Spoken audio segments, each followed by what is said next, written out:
സുഹൃത്തുക്കളെ, സഹോദരങ്ങളെ, ലോകത്ത് എവിടെ എന്ത് സംഭവം നടന്നാലും അതിൻ്റെ പ്രതിഫലനം, അതിൻ്റെ പ്രതികരണം, അവിടെ നടക്കുന്നത് എന്താണ്, എങ്ങനെയാണെന്നൊക്കെ ചർച്ച ചെയ്യപ്പെടുന്നത് ലോകത്തിലെ ഒരേ ഒരു രാജ്യമെന്ന് പറയുന്നത് ഇന്ത്യ മഹാരാജ്യത്തിലുള്ള കേരളത്തിലാണ്.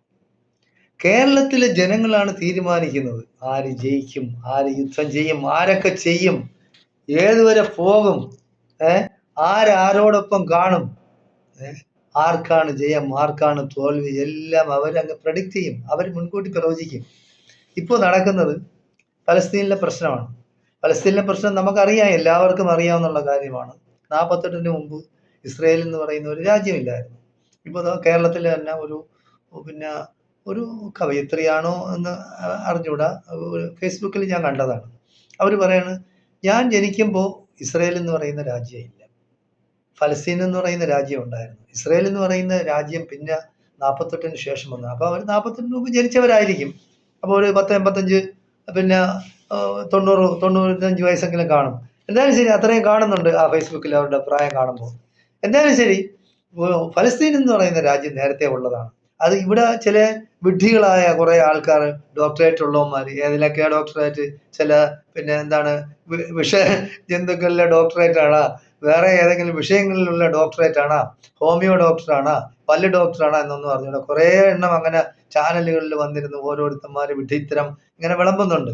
അത് ജെറുസലേം എന്ന് പറയുന്ന പഴയ അവരുടെ യഹൂദന്മാർ രാജ്യമാണ്, അതാണ് ഇതാണെന്നൊക്കെ പറയുന്നുണ്ട്. പക്ഷെ നമ്മൾ മനസ്സിലാക്കാനുള്ളതാണ്, ജെറുസലേം എന്ന് പറയുന്നത് യഹൂദൻ ഉണ്ടാവുന്നതിന് മുമ്പേ ജെറുസലേം ഉണ്ട്. ജെറുസലേം എന്ന് പറയുന്ന മുസ്ലിങ്ങളുടെ വകയാണ്. മുസ്ലിം എന്ന് പറയുമ്പോൾ ദൈവത്തെ അനുസരിക്കുന്നവൻ എന്നാണ്. അതായത് മുസ്ലിങ്ങൾ പറയുന്നു അള്ളാഹു. അള്ളാഹു എന്ന് പറയുന്ന അറബി വേർഡാണ്.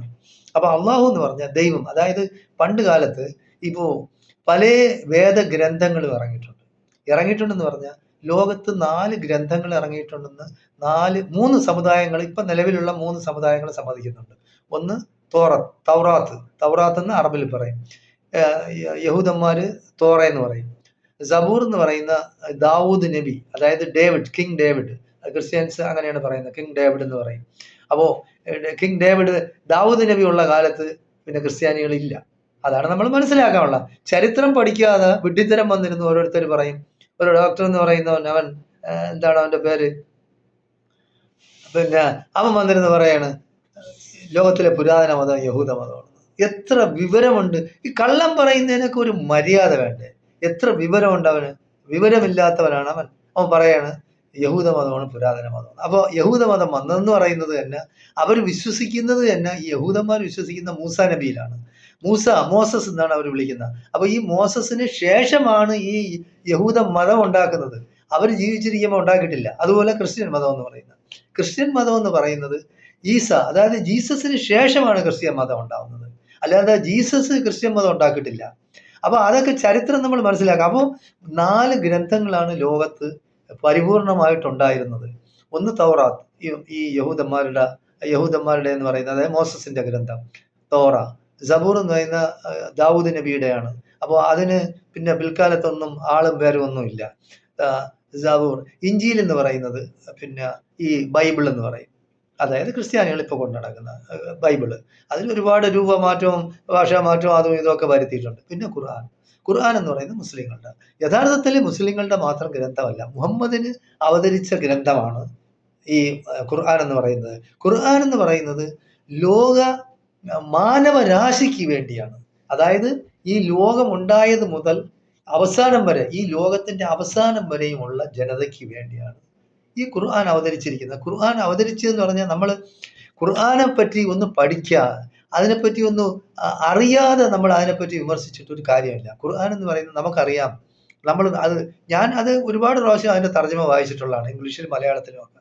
അപ്പോൾ അതിൽ പറയുന്നതെന്ന് പറയുന്നത്, ഈ ഭൂമിയുടെ ഉൽപ്പത്തി മുതൽ, ഭൂമി എങ്ങനെ ഉണ്ടായി, ആകാശം എങ്ങനെ ഉണ്ടായി, ഇതിന്റെ സൃഷ്ടികൾ എങ്ങനെ ഉണ്ടായി, ഏതെല്ലാം കാര്യങ്ങളാണ് ഭൂമിയുടെ ഉൽപ്പത്തി മുതൽ, അതിൻ്റെ ജീവിത രീതി മുതൽ അവസാനം വരെയുള്ള, ലോകത്തിന്റെ അവസാനം വരെ, അവസാനത്തിന് ശേഷം ഉണ്ടാകുന്ന കാര്യങ്ങൾ വരെ ഈ ഖുർആനിൽ വിവരിച്ചിട്ടുണ്ട്.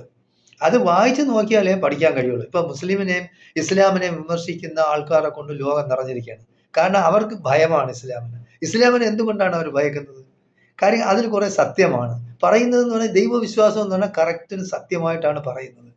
വേറൊന്നും അത് പറയുന്നില്ല, വേറെ ഏതെങ്കിലും ഒന്നും പറയുന്നില്ല. ആരെങ്കിലും പൊക്കി പറയാ, ആരെങ്കിലും താഴ്ത്തി പറയാ ഒന്നും അല്ല. ഇസ്ലാമിനെ പറ്റി പറയുമ്പോൾ ഇസ്ലാം എന്ന് പറയുന്നത് ദൈവമതമാണ്, ദൈവത്തിന്റെ മതമാണ്. ഇപ്പൊ ഇന്ത്യയിൽ 4 നബിമാര്, 4 പ്രവാചകർ. നബി എന്ന് പറഞ്ഞാൽ അറബില് നബി എന്നും, പ്രവാചകൻ എന്ന് പറയുമ്പോൾ മലയാളത്തില് പ്രവാചകന്മാരാണ്. ലോകത്തുണ്ടായ എല്ലാ 1,24,000 ഈ പ്രവാചക അംബിയ മുർസലീങ്ങൾ ഉണ്ടായിട്ടുണ്ടെന്നാണ്. പ്രവാചകരും അവരെ സപ്പോർട്ട് ചെയ്തവരായിട്ടുണ്ടായിട്ടുണ്ടെന്നാണ്. അതിൽ 4 പ്രവാചകന്മാർ ഇന്ത്യയിൽ വന്നിട്ടുണ്ടെന്നാണ് പറയുന്നത്. അപ്പോൾ 4 പ്രവാചകന്മാർ വന്നു. ഈ ശ്രീരാമനും ശ്രീകൃഷ്ണനും ശ്രീബുദ്ധനും ഒക്കെ ഒരുപക്ഷെ പ്രവാചകനായിരിക്കാം. ഈ ഇപ്പൊ ഭഗവത്ഗീത എന്ന് പറയുന്നത്, ഭഗവത്ഗീതയിൽ എന്താണ് പറയുന്നത്? നിങ്ങൾ പ്രഭാതത്തിലും പ്രദോഷത്തിലും ദൈവത്തിനെ കീർത്തിക്കണം, ദൈവത്തിനെ വണങ്ങണം, ദൈവത്തിനെ പ്രാർത്ഥിക്കണം, ദൈവത്തോട് പ്രാർത്ഥിക്കണം എന്ന് പറയുന്നത്. അപ്പൊ ആര് പറയുന്നതാണ് ഇത്? ഇത് തന്നെയാണ് മുസ്ലിങ്ങളും പറയുന്നത്, ക്രിസ്ത്യാനികളും അങ്ങനെ തന്നെ പറയുന്നത്. അപ്പൊ യഹൂദന്മാർ പറയുന്നു അത് തന്നെ. അപ്പൊ ഇതെന്ന് പറയുന്നത് മനുഷ്യന്മാർ കാലാകാലങ്ങളിൽ ഇങ്ങനെ കുറെ വർഷം കഴിയുമ്പോഴത്തേക്ക് അതിൽ മാറ്റത്തിരുത്തലുള്ളൂ. പക്ഷെ ഖുർആന്റെ കാര്യത്തിൽ ദൈവം തമ്പുരാൻ, അതായത് പടച്ചവൻ അള്ളാഹു തന്നെ പറയുന്നുണ്ട്, ഇതിന് ഒരു വള്ളി ഉള്ളി വ്യത്യാസം വരാതെ ലോകാവസാനം വരെ സൂക്ഷിക്കും. കാരണം അതിന്റെ ഏറ്റവും വലിയ ഉദാഹരണമാണ് ഈ ഖുർആൻ. കോടിക്കണക്കിന് ആളുകൾക്ക് കാണാൻ പാഠമാണ്. അതുകൊണ്ട് ഒരു വള്ളി ഉള്ളി വ്യത്യാസം വരുത്താവില്ല. അപ്പൊ ലോകത്ത് ഇന്ന് വരെ ഒരു ഗ്രന്ഥവും ഇങ്ങനെയുള്ള ഒരു ബൈബിളായാലും തോറയായാലും കാണാതെ പ്രസിദ്ധമാക്കി എത്ര പേരുണ്ട്? ആരും കാണൂല ലോകത്ത്. അതേസമയം ഇതാണെങ്കിൽ ലോകത്ത് കോടിക്കണക്കിന് ആൾക്കാർ, ലക്ഷക്കണക്കിന് ആൾക്കാർ, ഇന്ത്യയിലെ തന്നെ ഉണ്ട് ലക്ഷക്കണക്കിന് ആൾക്കാരുണ്ട് ഇത് കാണാതെ ഹൃദയസ്ഥമാക്കിയവര്. അങ്ങനെ ഒരു ഗ്രന്ഥം ലോകത്തില്ല. പിന്നെ രണ്ടാമതെന്ന് പറയുന്നത്, നിങ്ങൾ ബാക്കിയുള്ള സമുദായക്കാരാണെങ്കിൽ നിങ്ങൾ ചിന്തിക്കാൻ വേണ്ടി ഞാൻ പറയുന്നതാണ്. ലോകത്ത് എല്ലാ പള്ളികളിലും, അതായത് മുസ്ലിങ്ങൾ നമസ്കരിക്കാൻ പോകുന്ന പള്ളികൾ, മസ്ജിദുകളിൽ മുഹമ്മദിനെ പറ്റി പറയുന്നുണ്ട് ഓരോ വിളിയിലും. അതായത് അഷ്ഹദു അന്ന മുഹമ്മദ് റസൂലുള്ള, അഷ്ഹദു ഞാൻ സാക്ഷ്യം വഹിക്കുന്നു, അന്ന മുഹമ്മദ് റസൂലുള്ള അള്ളാഹുവിന്റെ പ്രവാചകനാണ്, അള്ളാഹുവിന്റെ റസൂലാണ് എന്ന് ഞാൻ സാക്ഷ്യം വഹിക്കുന്നു. നിശ്ചയമായും മുഹമ്മദ് അള്ളാഹുവിന്റെ, അതായത് ദൈവത്തിന്റെ പ്രവാചകനാണെന്ന് ഞാൻ സാക്ഷ്യം വഹിക്കുന്നു. ഇത് ലോകത്തിന്റെ എല്ലാ ഭാഗങ്ങളിലും ഒരു ദിവസം എന്ന് പറയുന്നത് 24 മണിക്കൂറാണ്. ഈ 24 മണിക്കൂറിലും ലോകത്തിന്റെ ഏതെങ്കിലും ഒരു ഭാഗത്ത് നിന്ന് അള്ളാഹു അക്ബർ, അള്ളാഹു വലിയവൻ, ആര്? ദൈവം വലിയവനാണെന്ന് വിളിച്ചു പറയണം. ആർക്കെങ്കിലും പറയാനൊക്കെ, ഏതെങ്കിലും ഒരു സമുദായക്കാരന് പറയാനൊക്കെ ദൈവം ചെറിയനാണെന്ന്? ലോകത്തിലെ ഏറ്റവും വലിയവൻ എന്ന് പറഞ്ഞാൽ ദൈവമാണ്. അത് തന്നെയാണ് മുസ്ലിങ്ങൾ പറയുന്നത്. അതിനെ എതിർക്കുന്നത് എന്തിനാണ് ഈ സംഘപരിവാറുകാർ അങ്ങനെ വിളിക്കാൻ പാടില്ല എന്ന് പറയുന്നതിന്? അവർ ബുദ്ധി ഇല്ലാത്തതുകൊണ്ടാണ്. അതായത് ദൈവം ഒന്നേ ഉള്ളൂ, ഒരു ജാതി, ഒരു മതം, ഒരു ദൈവം, ഒറ്റ ദൈവമേ ഉള്ളൂ. ഹിന്ദുക്കൾക്കും മുസ്ലിങ്ങൾക്കും ക്രിസ്ത്യാനികൾക്കും യഹൂദന്മാർക്കും ബുദ്ധമതക്കാർക്കും ജൈനമതക്കാർക്കും ഒന്നും പ്രത്യേകമായ ഒരു ദൈവം ഇല്ല. ദൈവങ്ങളെയൊക്കെ ഇവിടെ അടികൂടുണ്ടാവില്ല. ഇവിടെ എന്തെല്ലാം വിപ്ലവം ഉണ്ടാകുമായിരുന്നു. അപ്പൊ ദൈവം ഒന്നേ ഉള്ളൂ. അപ്പോ ദൈവത്തിനെ മനസ്സിലാക്കുന്ന രീതി, അതിലാണ് ഇവിടെ വ്യത്യാസം വരുന്നത്. അപ്പോൾ ദൈവം എന്ന് പറഞ്ഞ ഏകദൈവ വിശ്വസിക്കണം, ഏകദൈവത്തിൽ വിശ്വസിക്കണം. ആളിൽ പടം വരച്ചും കല്ലിലും അങ്ങനെ ഇങ്ങനെയൊക്കെ ഉണ്ടാക്കി വെക്കുന്നുണ്ട്. ഇപ്പൊ ക്രിസ്ത്യാനികൾ ഇപ്പൊ പടം വരച്ചു വെക്കുന്നുണ്ട്, കുരിശിൽ തറച്ചു വെച്ചിരിക്കുന്നു, അല്ലെ യേശു ക്രിസ്തുവിനെ അടിച്ചു വെച്ചിരിക്കുന്നു. ദൈവമാണെന്ന് പറയുന്നത്, ദൈവപുത്രനാണെന്ന് പറയുന്നത്. അവർക്ക് അവരുടെ ഇഷ്ടം അനുസരിച്ച് വിശ്വസിക്കാൻ ആർക്കും ഒരു തടസ്സവുമില്ല. പക്ഷെ മുസ്ലിങ്ങൾ വിശ്വസിക്കുന്നത്, ക്രിസ്തു എന്ന് പറയുന്നത്, ജീസസ് അല്ലെങ്കിൽ ഈസ എന്ന് മുസ്ലിങ്ങൾ വിളിക്കുന്നു, അദ്ദേഹം ഒരു പ്രവാചകനായിരുന്നു എന്നാണ് വിശ്വസിക്കുന്നത്. പ്രവാചകന് ആരും കുരിശിൽ തറച്ചിട്ടില്ല. കുരിശിൽ തറച്ചത് കൂടെ ഉണ്ടായിരുന്ന ഒറ്റ കൊടുപ്പുകാരനാണ് കുരിശിൽ തറച്ചത്. അതെന്തായിക്കണം പോട്ട്, ആ വിശ്വാസം ഓരോരുത്തരുടെ വിശ്വാസത്തിൽ നമ്മൾ ഇടപെടുന്നില്ല. അപ്പൊ അങ്ങനെയാണ്. അപ്പൊ ലോകത്തിന്റെ എല്ലാ ഭാഗങ്ങളിലും 24 മണിക്കൂറും അള്ളാഹു അക്ബർ, അള്ളാഹു വലിയവനാണ്, ദൈവം വലിയവനാണ്, മുഹമ്മദ് അഷ്ഹദു അന്ന മുഹമ്മദ് റസൂലുള്ളാഹ്, അതായത് നിശ്ചയമായും ദൈവത്തിന്റെ പ്രവാചകനാണ്, അള്ളാഹുവിന്റെ പ്രവാചകനാണ് മുഹമ്മദ് എന്ന് ഞാൻ സാക്ഷ്യം വഹിക്കുന്നു. അത് ഇങ്ങനെ ഓരോ സെക്കൻഡിലും ലോകത്തിന്റെ എല്ലാ ഭാഗത്തും വിളിച്ചു. ലോകത്ത് എവിടെയെങ്കിലും അങ്ങനെ ഒരു മതമുണ്ടോ? നിങ്ങൾ ചിന്തിക്കുന്ന മനുഷ്യർക്ക് ഇതിൽ ദൃഷ്ടാന്തമുണ്ട് എന്ന് ഖുർആൻ ഒരുപാട് പ്രാവശ്യം ഖുർആനിൽ പറയുന്നുണ്ട്.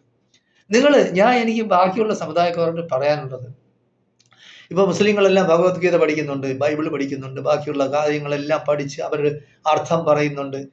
നിങ്ങൾക്ക് സക്കീർ നായിക്കിനെ എടുത്ത് നോക്കാം, അദ്ദേഹം ഏതൊക്കെ പറയുന്നത്. അബ്ദുസമദ് സമദാനി എടുത്ത് നോക്കാം. പിന്നെ ഒരുപാട് ഇപ്പോഴുള്ള പിന്നെ കബീർ ബാഫക്കിയ മറ്റേത് അങ്ങനെ കുറേ മുസ്ലിയാക്കന്മാരൊക്കെ ഭഗവത്ഗീതയിലെ ശ്ലോകം ചൊല്ലി അതിൻ്റെ അർത്ഥം പറയുന്നത് അതിലൊക്കെ കറക്റ്റാണ്, സത്യമാണ് പറയുന്നത്. ദൈവത്തിന് നമ്മൾ സ്തുതിക്കണമെന്നും ദൈവത്തിന് വേണ്ടി പ്രാർത്ഥിക്കണമെന്നും ദൈവത്തിനോട് പ്രാർത്ഥിക്കണമെന്നും പറയുന്നത് സത്യമാണ്. എല്ലാ മതങ്ങളും അങ്ങനെയാണ് പറയുന്നത്.